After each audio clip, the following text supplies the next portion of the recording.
students, welcome to today's class. This is Susmita welcoming you to Science with Susmita. Today we will discuss some new concepts of science. Come, let us start. Based on the theory of chemical combination, British chemist John Dalton gave the theory of atom called Dalton's atomic theory.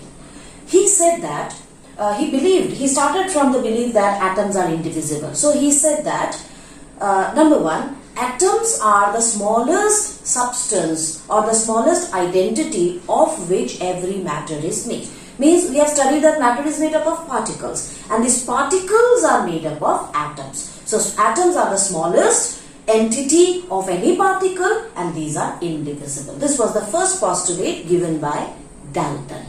Secondly, he said atoms of a particle cannot be further divided. They are so small that they cannot be further divided. Thirdly, he said atoms of one element are similar in every respect. If there is an element, say let me take the example of oxygen. We know oxygen is an element and it is made up of innumerable number of atoms. There are many atoms, numerable atoms of oxygen. So if we talk about all these atoms, these are similar in every respect, chemical and physical properties, it will be same.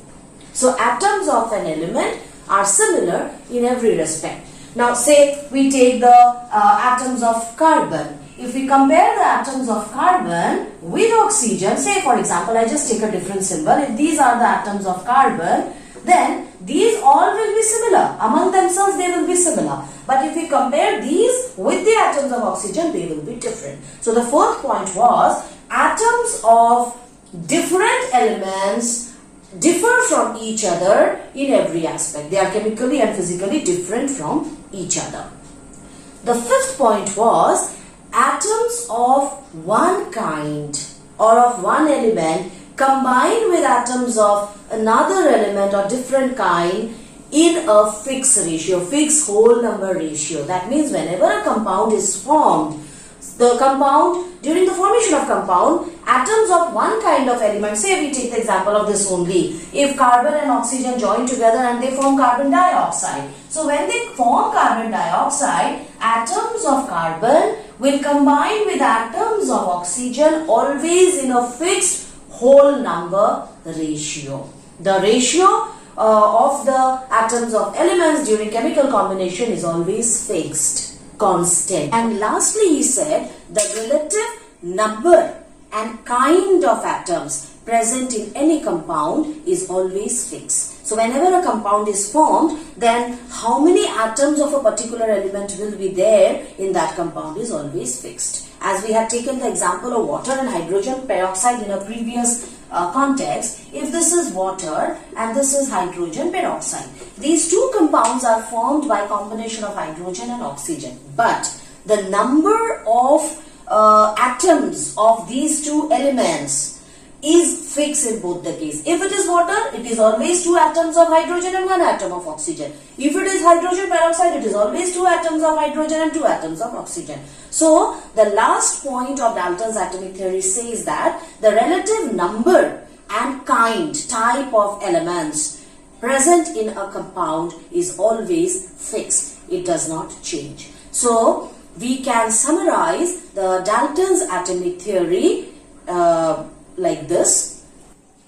First point, all matter is made up of very tiny particles called atoms. So remember this, matter is made up of the tiniest particles called atoms. Second point, these atoms are indivisible and they participate in chemical combination. So it means whenever any chemical compound is formed, it is the atoms which are combining.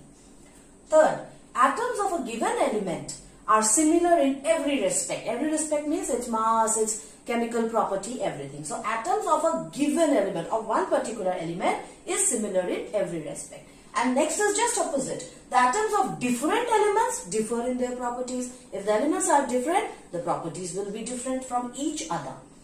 Atoms combine in whole number ratio to form compounds. Whenever a compound is formed, then atoms of different elements combine in a whole number ratio. It won't be in fraction, it is always in whole number. And the last one, the relative number and kind of atoms are constant in a given compound. When a compound is formed, then which atom is combining, which type of element is present in that atom, and how many number of that element is present in that compound is always fixed. So these are the 6 postulates of Dalton's atomic theory, which you have to remember.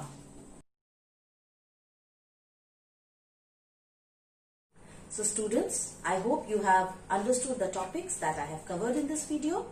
Until I come up with my next video, keep learning, enjoy learning. Thank you.